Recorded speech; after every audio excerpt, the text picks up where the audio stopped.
Fala pessoal, tudo bom? Aqui quem fala é Evandro Lima. Eu sou Michael Soares. E hoje a gente vai falar sobre um tema muito importante pra gente, né? Com certeza. Então, já faz 60 anos que a psicologia existe no Brasil. E em 1962 até os dias de hoje, muita coisa mudou. Inclusive, esse ano nós vamos ter a votação, né, para os conselhos. Tanto conselhos regionais quanto o Conselho Federal de Psicologia. Exatamente. Então, sua votação é muito importante, tá bom? Devido a esse tema, hoje nós vamos estar conversando sobre situações e questões sobre a psicologia, né? E quem sabe um dia, se o CRP ver esse vídeo, a gente possa até ter uma relevância sobre o tema. Número 1, a formação em psicologia. Bom, a gente sabe que hoje em dia, né, Michael, a gente tem a nossa graduação, a nossa formação em psicologia. Mas o que a gente não percebe ou os leigos não sabem é que após a graduação em psicologia existem diversas pós-graduações. Ah, sim, fato. O grande problema é que quando você termina a faculdade de psicologia, você meio que termina sem muita atratividade profissional, né? Sim.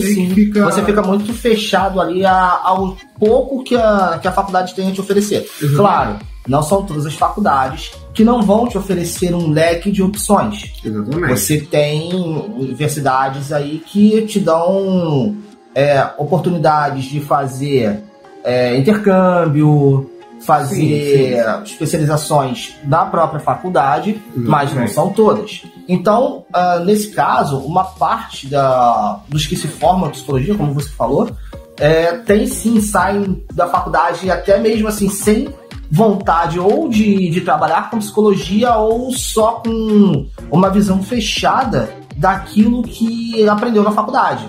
Exatamente. E uma outra coisa que acontece muito é a gente se forma e automaticamente entra numa pós. O que faz com que aquela sensação de que você não aprendeu nada na formação. Exatamente. Né? Então, a gente fica baseado numa estrutura do MEC, né? Que eu não vou lembrar o nome, é uma prova que a gente fez. ENAD. E aí, a partir do ENAD, a gente simplesmente fica sendo avaliado, né? Quer dizer, na verdade, a gente não. Quem é avaliado é a universidade. Né? A universidade. E a partir daquilo é como se fosse a base teórica e conceitual da nossa profissão. Sim. Né? Sim. Eu acho que isso é uma coisa muito limitante, muito preocupante, porque aquilo não define absolutamente nada. A gente acaba ficando com uma média que não caracteriza absolutamente nada. Entende? E aí, muitas das vezes, a gente não consegue empregos muito mais pelo nome da faculdade do que pela nossa capacidade profissional. Exatamente. E isso é uma coisa que talvez o CFP e o CRP podiam trabalhar, sabe? O formador, a formação deveria ser uma coisa diferenciada. Uma parada interessante sobre a questão da avaliação é que a gente tem, assim, também empresas que contratam o psicólogo pelo seu CR.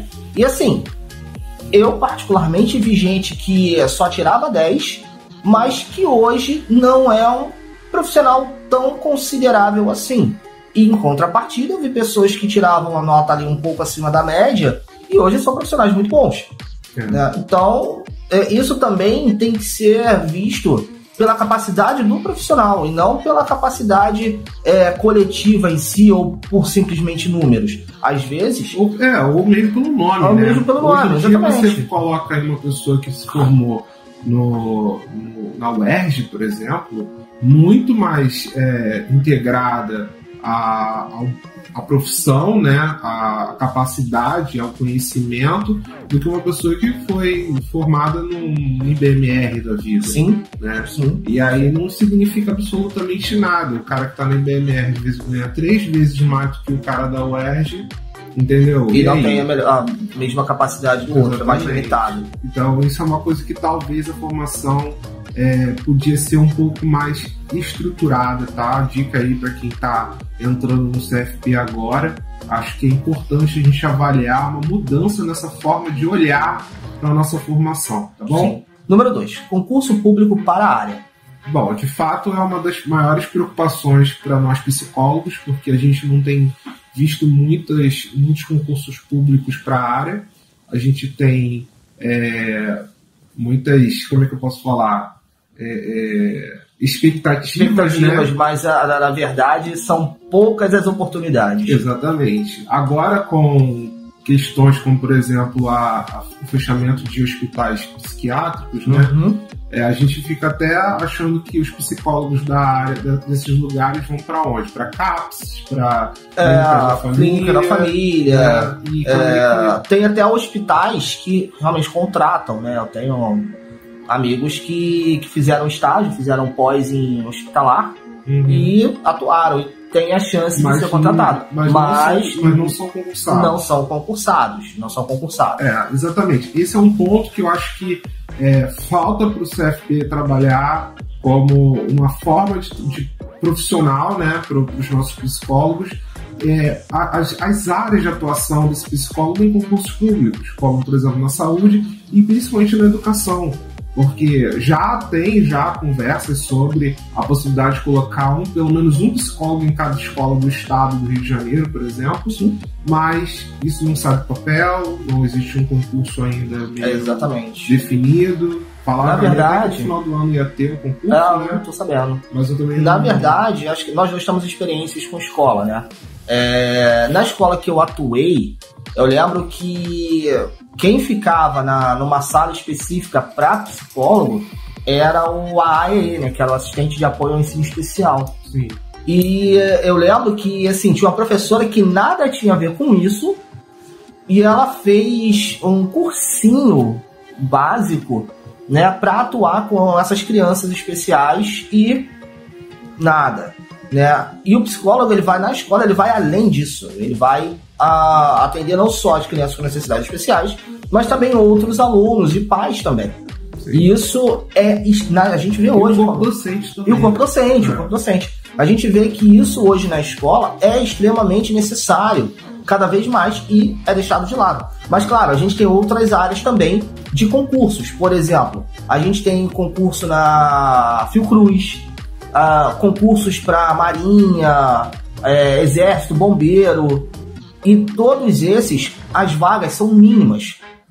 Você vê lá, para médico, 200 vagas, psicólogos, 10. Às vezes, por exemplo, policial, né? Para a área da polícia. Da polícia também. É bem pouco. É 1 ou 2 candidatos. Sim. Só por vaga. E é muito pouco para quantidade, para quantificação. Muitos policiais estão tendo que ir para fora, né? Tendo que fazer atendimentos fora do sistema da polícia, porque simplesmente não tem psicólogo na área. Entende? Então isso é uma coisa que, em vez de a gente ficar só cobrando baixar hora dos psicólogos, que claro, é um tema importante para a nossa classe, né? Principalmente para quem trabalha com concurso público. Sim. Mas também é importante a gente poder engessar psicólogos dentro da área dos concursos públicos, né? Exatamente. Porque senão a gente só fica com a área só privada, e a privada já está muito cheia, já está muito saturada.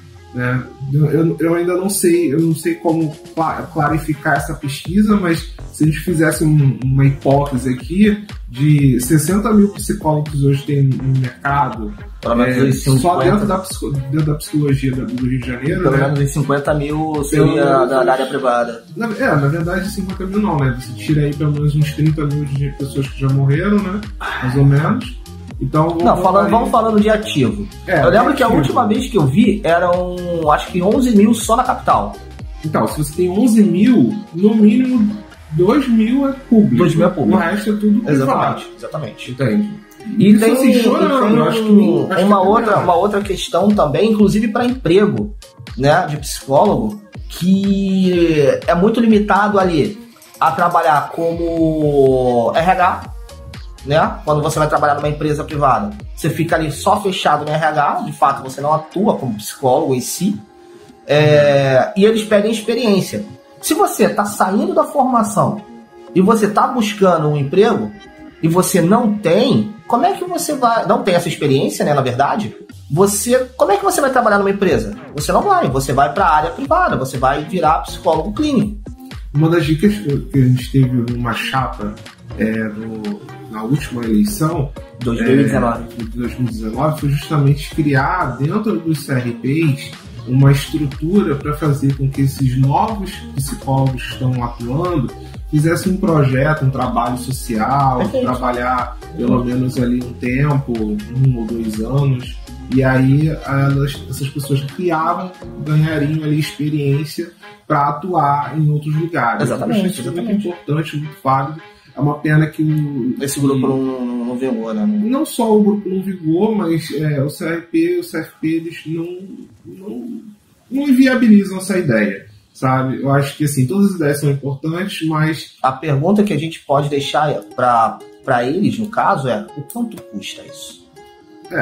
Esse é o grande problema. Será que isso é tão importante assim para o público, né? Para as pessoas em si? Sim. Vamos deixar essa pergunta no ar. Número 3, a falta de fiscalização. É um problema muito grande essa falta de fiscalização. Por quê? Porque a gente tem aí, no próprio estatuto do CRP, né? do CFP e CRP, que é a cartilha que todo psicólogo recebe quando se forma, que tem as leis, as regras, tudo certinho. Nós vemos ali as formas como você tem que se portar, as formas como você tem que divulgar o seu trabalho, as formas até mesmo como você tem que cobrar o seu trabalho. Hoje em dia a gente está na internet, então a gente tem muita divulgação pela internet, e eu acredito que o CRP e o CFP eles precisam trabalhar um pouco mais nessas áreas. Eu vejo muito CRP de São Paulo, por exemplo, que tem uma qualidade muito melhor na internet do que, por exemplo, o CRP do Rio. Com certeza. Né? Em divulgação, nos próprios sites. O próprio site deles é muito melhor, é muito mais intuitivo, muito mais trabalhado. E uma sugestão interessante é criar psicólogos fiscalizadores. Né? Talvez psicólogos que possam ali estar atuando também como pessoas que fiscalizam e fazem essa mediação, mediação, entendeu? Em detrimento da nossa ordem, né? das nossas regras. Porque não adianta nada a gente se guiar num código de ética se muitas pessoas não seguem. Por exemplo, tivemos uma emenda agora recentemente dizendo que a gente não podia colocar o valor social dentro das nossas divulgações. Exatamente. Mas isso te impede de cobrar valor social? Isso não impede. E pelo contrário, não impede nem das pessoas continuarem colocando essa palavra valor social. Não vejo um caso de algum tipo de punição sobre isso e aparentemente a gente vê e percebe um bando de psicólogos que não pagam CRP trabalhando como psicólogo. É verdade. Então, isso é uma coisa que nos prejudica como prestadores de serviço, sim, né? E principalmente a gente fica cada vez mais triste porque a gente fica pensando sempre que o CRP e o CFP são órgãos que estão ali para nos proteger. E nem sempre protegem. E acaba se a gente fica pensando, né? Para que serve, então? Pois é. Número 4, intriga sobre as abordagens. Bom, para deixar bem claro aqui, dependente das abordagens que nós somos psicólogos. Exatamente. A gente já tem várias discussões sobre o tema. A gente vai falar também nas nossas lives. Nós temos live todo o domingo às 8 horas da noite. Mas uma coisa que nos prejudica bastante é quando na formação os professores, né, eles criam as rachas, né? As divisões entre as abordagens políticas sobre as abordagens. Exatamente. Isso é muito prejudicial, principalmente para o aluno, né? E principalmente para a pessoa que depois que se forma ainda tem um tempo de desenvolvimento para quebrar esses paradigmas, né? Que hoje a sociedade, não que a sociedade em si psicológica se importe muito com isso, muito pelo contrário, a gente vê cada vez mais as pessoas não se importando sobre que tipo de abordagem que nós praticamos, né? Mas a gente precisa compreender a importância da abordagem no sentido teórico. Sim. E também no sentido técnico, sim, mas não no sentido político. Sim. Né? É importante fazer essa diferença porque eu não me importo se você é psicanalista, se você é humanista, se você é indiano, se você é eu não me importo com isso. O que importa pra gente é que você faça um bom trabalho com os seus clientes, com os seus pacientes. Porque, acima de tudo, você vai estar trabalhando com uma outra pessoa, você vai estar trabalhando com uma vida. Exatamente. Então, assim, não importa, de fato, sua abordagem ali. O que importa é a sua relação com quem está à sua frente. Então, pense nisso. É claro que se você está usando uma abordagem, com certeza vai ser muito mais interessante você conversar ou fazer uma supervisão com uma pessoa da mesma abordagem do que uma pessoa de uma abordagem que não é a sua. Essa pessoa não vai ter capacidade cognitiva para te passar conhecimentos ou experiências que você tem na tua área de abordagem. Exatamente. Mas isso não significa que uma é melhor que a outra, uma é mais importante que a outra. A gente tem muitos casos de psiquiatras que só indicam pessoas de TCC, por exemplo. Sim. Tem casos assim, assim. E isso está se tornando cada vez mais criterioso para as pessoas e não deveria. E claro, a gente não tem como bater na cabeça dos psiquiatras do Brasil dizendo temos Gestalt, temos psicanálise. Não é isso. Mas é para a gente simplesmente adotar um critério de beleza, antes de você avaliar que tipo de abordagem, conheça a abordagem. Né? Faz uma sessão, né? O que custa você abrir a sua mente sobre isso, né? Vai só custar mesmo uma sessão, mas de fato é uma proposta para você conhecer. Eu tenho relatos de atuais clientes, pacientes meus, que falam, eu fiz, por exemplo, psicanálise e não gostei muito. Mas aí quando eu fiz com você, me surpreendeu. Eu uso a abordagem da Gestalt, que é a mesma abordagem do Evandro. Então, assim, não quer dizer que cada abordagem seja a certa. Você tem que se adaptar, você tem que gostar da abordagem e trabalhar com ela, com a base dela. Entendeu? Então, é basicamente você, na faculdade, se identificar com uma abordagem, ao sair dela, você se aprofundar, né? Ganhar experiência, e aí você faz uma pós na abordagem, porque às vezes você sai da faculdade ali e pensa, para que lado eu vou? Que abordagem eu vou seguir? Dentro da faculdade, às vezes você não consegue se decidir. Isso acontece. E aí, quando você sai, você fala, o que eu vou usar? Que ferramentas eu tenho? Eu tenho todas, mas você pode ter todas, mas você não sabe usar todas. Exatamente. E também não tem muito sentido. Todas essas ferramentas têm um sentido lógico. Exatamente. Não dá para você misturar, por exemplo, a transferência freudiana com o experimento da cadeira vazia. São coisas completamente diferentes, por exemplo. Porque a transferência freudiana, só um adendo aqui, a transferência freudiana é uma relação que você tem que ter com que o paciente gera com você a partir das fantasias que ele tem sobre um desejo. Ou seja, ele te coloca no lugar de alguém. Por exemplo, nós da Gestalt trabalhamos com elo terapêutico. Nós não usamos o desejo, a fantasia dessa pessoa para poder trabalhar. Nós criamos uma relação. E essa relação é que define o processo da terapia. Exatamente. Tá vendo como é que a experiência e a teoria são completamente diferentes? Não dá para você misturar. Né? E aí, com a relação, dá para a gente trabalhar, por exemplo, uma cadeira vazia. Já com a transferência, isso não funciona muito bem. Porque, na verdade, já está acontecendo uma transferência, já está acontecendo uma projeção ali. Né? Então, é muito mais fácil o psicanalista, no caso, utilizar e manter a transferência do que usar um experimento cadeira vazia. Não faz sentido, lógico, fazer isso. Sim. Isso você só entende quando você compreende que abordagens, elas são linhas para você se guiar. Então, é importantíssimo a gente ter abordagem. Não significa que você precisa levantar bandeiras políticas dizendo mas eu sou isso e essa é a melhor abordagem. Não, cara, todas as abordagens são importantes, por isso que nós somos psicologias, não psicologia, né? Infelizmente a gente não muda esse nome, mas infelizmente tá aí. A gente precisa infelizmente não, felizmente, né? Não sei. Eu acho que devíamos mudar o nome de psicologia para psicologias, né? Sim, psicologias. Fato. Bom, número 5, a busca de melhoria somente nas áreas sociais.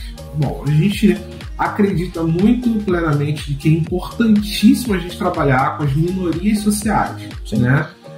Falar sobre deficiente físico, falar sobre a negritude, falar sobre as questões do LGBT são importantíssimas para não só a gente levantar as bandeiras que são políticas também, mas também para criar novas leis e desenvolver novas diretrizes para essas pessoas. Sim.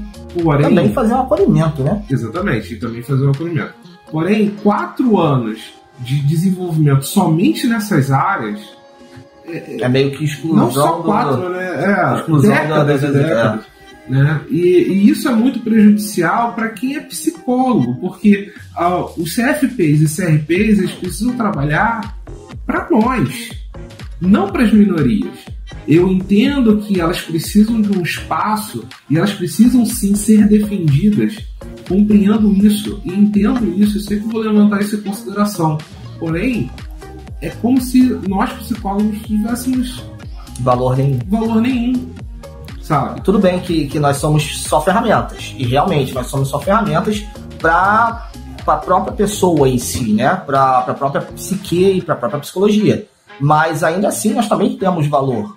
Nós estamos ali, nós também somos negros, somos pardos, somos LGBTQIA+, e etc. Somos pessoas. Acima de tudo, nós ficamos 5 anos estudando, né, para nos especializar numa área para poder ajudar as pessoas. E isso, às vezes, acaba sendo deixado em consideração de lado, porque simplesmente as bandeiras estão levantadas. E nem todo mundo vai conseguir trabalhar com todas as bandeiras. Todo mundo tem a sua limitação.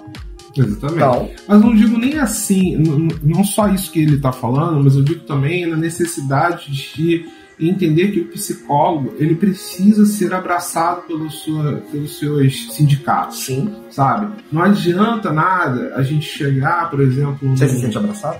Não. Eu também. a gente não adianta nada a gente chegar num site como o CRP do Rio e a gente não vê nenhum tipo de melhoria na capacidade de trabalho dos psicólogos, sabe? Tanto de formação, tanto de adequação no sistema financeiro dos psicólogos. A gente tem uma grande questão, por exemplo, hoje, por conta de inflação, por conta de uma série de questões sociais, de uma diminuição do valor dos pagamentos dos psicólogos na área clínica, por exemplo, e isso não é debatido. A gente hoje tem uma tabela onde a média do valor do psicólogo é R$180. E as pessoas não conseguem pagar esse valor. Não conseguem. É muito difícil. Ainda mais hoje, né, como você falou, na questão da inflação, a pessoa ou ela vai escolher comprar um pedaço de carne para levar para casa e se alimentar e sobreviver, do que fazer uma terapia. Então, assim, para ela vai ser muito mais vantajoso ir no mercado, fazer uma compra, né, botar alimento dentro de casa, do que cuidar da sua saúde mental de forma efetiva. E compreendemos, logicamente, que a psicologia foi uma formação criada pela elite para poder ajudar os problemas sociais, mas a gente tem uma grande dificuldade de entender que o pobre precisa da psicologia. Total. Né? E não adianta a gente ficar levantando bandeiras se todas as pessoas que precisam de terapia são pessoas pobres. Evandro, mas tem aí as áreas sociais, nós temos os psicólogos sociais. Não dá conta. Não dá conta da demanda. Não dá conta. É muita gente para pouco psicólogo, real.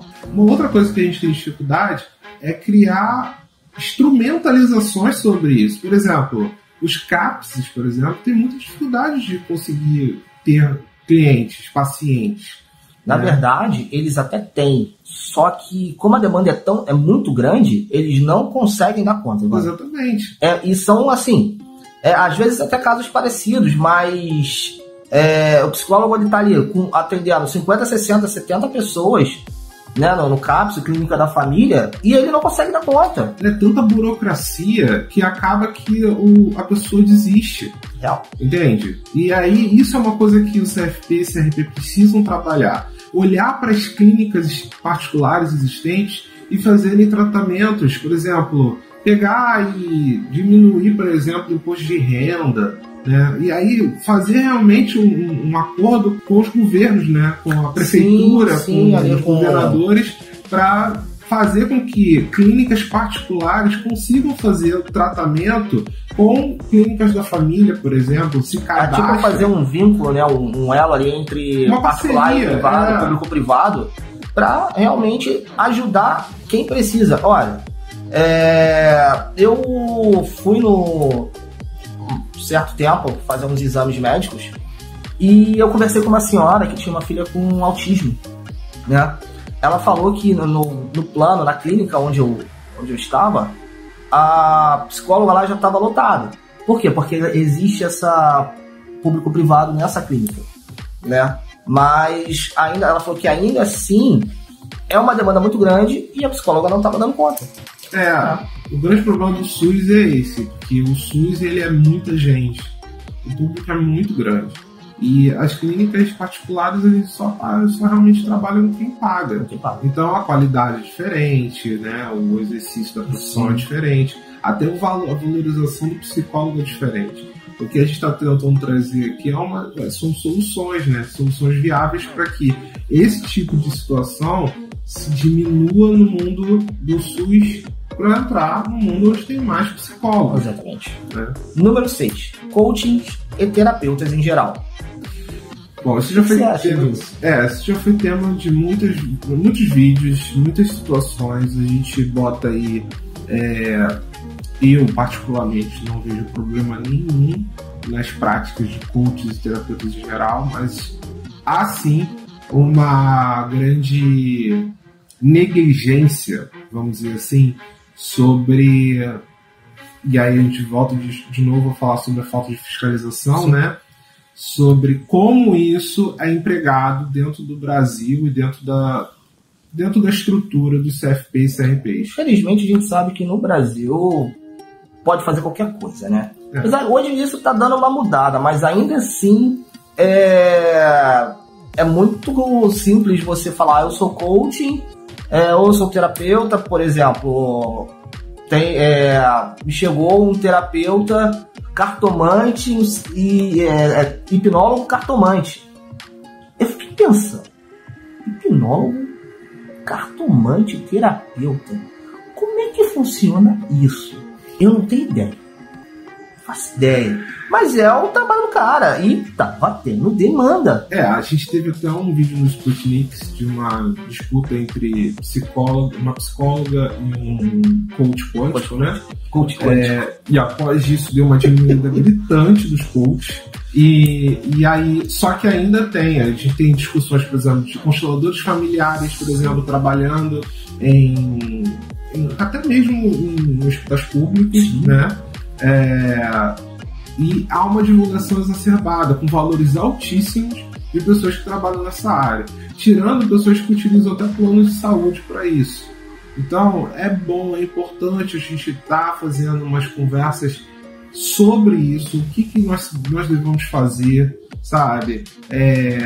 Divulgar, trazer isso para a psicologia, sabe? Por exemplo, o cara quer ser coach, mas ele tem que fazer psicologia. Ou então o cara quer ser constelador familiar, ele tem que ter formação de psicologia. Trazer essas áreas em psicologia. Trazer isso. Não, eu concordo. Trazer isso como uma pós-graduação, alguma coisa assim. Até porque o grande problema é que para você ser coach ou terapeuta, você não precisa fazer faculdade. Ninguém quer fazer faculdade. Exatamente. Porque é mais fácil você fazer um cursinho ali, um cursinho aqui, e pegar uns diplomas e falar, eu sou. Mas realmente, você está preparado para lidar com o outro? Realmente, o que você aprendeu lá é ferramenta suficiente? Te dá gabarito para você trabalhar com o outro? Eu não sei. Por exemplo, temos os hipnoterapeutas. Né? Falando aí, tem vídeos na internet dizendo, eu curo sua depressão em 3 meses. Não, você não cura nada. Né? Primeiro porque a hipnoterapia, né, no processo da hipnose em si, freudiana, ela é diretiva, né? Não é indiretiva, como é no caso do Erik Erikson. O Erik Erikson é o ericksoniano, né? Ericksoniana. Erickson... Eu esqueci o nome dele. Alguma coisa Erickson. Alguma coisa Erickson. Esqueci o nome dele. E aí, esse cara, por exemplo, ele faz uma hipnose indireta, né? Sim. Que é, na verdade, o que a gente normalmente faz com a gente mesmo, né? Sim. O tempo todo. Auto-hipnose. Tem livros sobre auto-hipnose, tem livros interessantes, por exemplo, da Teresa Robles. Não dá pra gente ficar forçando uma barra dizendo que você, como psicólogo, como formador, ou você como terapeuta, que você vai resolver um problema. Por exemplo, eu conheço casos de pessoas que usam florais de bar, por exemplo, e não conseguem dormir. Eu já peguei um paciente com floral de bar, eu já falei isso, não já? Já. Assim, cara, o floral de bar, ele pode te ajudar, mas ele não é terapia. Desculpa. Não é terapia. Desculpa. Entende? Então, o processo da terapia é completamente... Quer dizer, psicoterapia, né? Porque a gente tem que também fazer... Agora a gente tem que fazer essa diferenciação. Exatamente, porque terapia, quem faz... O terapeuta faz terapia. Nós, psicólogos, fazemos psicoterapia. E é diferente. Então, vamos... trabalhar isso, né, CFP, CRP, para a gente poder alinhar as nossas diretrizes de novo. Eu ainda acho que o nosso código ético já está defasado, né? Nós estamos em 2005 de utilização do Começou em 2005. Não, a última atualização foi em 2005. Não, mas não teve essa agora? Não, porque isso não é mudança no código ético. Isso foi só algumas alterações por conta dessa coisa da internet e tudo mais. Claro que eu acredito que precisa sim claro, ter um novo código de ética, sabe? Rever essas leis. Exatamente. Inclusive falando sobre essas práticas do coach, dos consteladores, enfim, entre outros terapeutas, pra gente simplesmente se organizar, porque eu acho que tá uma miscelânea, tá uma mistura. E sem contar que tem as brigas, né, entre coach, entre terapeutas e a própria psicologia. Exatamente. É o que só causa transtorno.